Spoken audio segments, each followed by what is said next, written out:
Hey everyone and welcome. Today we'll be talking about the film Prey. Fun fact, this movie was filmed not only in English but also in Comanche, and it is the first feature film to be dubbed completely in Comanche and have Comanche subtitles. This film came out in 2022 and stars Amber Midthunder, Dakota Beavers, and Dan DiLiegro, and was directed by Dan Trachtenberg. So, without further ado, let's get right into it.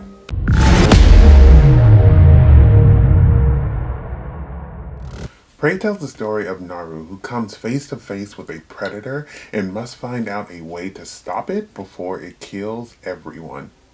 Prey is an action thriller. It has similar vibes to Predator, Halloween, or Alien. The Predator movies have been a hit or miss in the past, but Prey came along and knocked it out of the park. It has an interesting storyline that draws in the viewer and has them wondering how will Naru take on this alien that she knows nothing about. I love Naru in this film, and I felt that she was constantly being underestimated by the men in the film, except for her brother, but also by the predator itself. I love how time and time again she proved that she was not to be underestimated and could handle her own and definitely was smarter than people thought. Naru traveled with Sari, her loyal dog, and he really came in clutch. There was a moment where I really thought that Sari was going to die, but I was happy that Sari made it out in the end. Dakota Beavers did a great job as Tabe, who was Sari's brother. I feel like he had her best interest and tried to support her as much as he could. I love seeing him hold his own against the predator for a bit as well, which proved that he was a great fighter. The film does a great job of showing just how powerful and smart the predator is. There is a scene in where the predator is fighting a bear, and it was interesting to see how the predator would handle an apex predator, and while initially it struggles, it eventually punches the bear so hard that it breaks its neck. There are more scenes throughout the film that really showcase why something like the Predator has lasted for so long.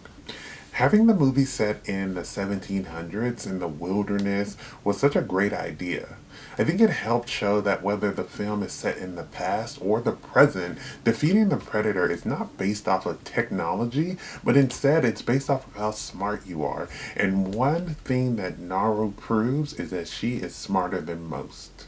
I don't know if it was intentional, but when watching the scenes in French, I didn't see any translations, and I felt like that in that moment, I was experiencing what Naru would have been experiencing by not knowing what they were saying or what was going on. I thought it was cool that, that was included, if it was intentional, so that we can get into the same mindset as the main character. My favorite part is when Naru uses natural plants to bring down her body temperature so that she is invisible to the predator and in the end use his own weapon to kill him. This scene proved that she was a great fighter by showcasing her ability to observe and learn from her enemy and also using her prior knowledge of fighting and what the different plant benefits were to get a leg up on the competition. She even uses the Frenchman's lack of knowledge of how the predator hunts, which gave her an opportunity to not only catch the predator off guard, but also an opportunity to take out the Frenchman who had threatened her village. Prey tells us not to underestimate your prey because they could become your predator. The cast is amazing and the story will keep you on the edge of your seat. If you haven't seen Prey, I highly suggest that you watch it because it is definitely one of the best, if not the best, in the Predator franchise.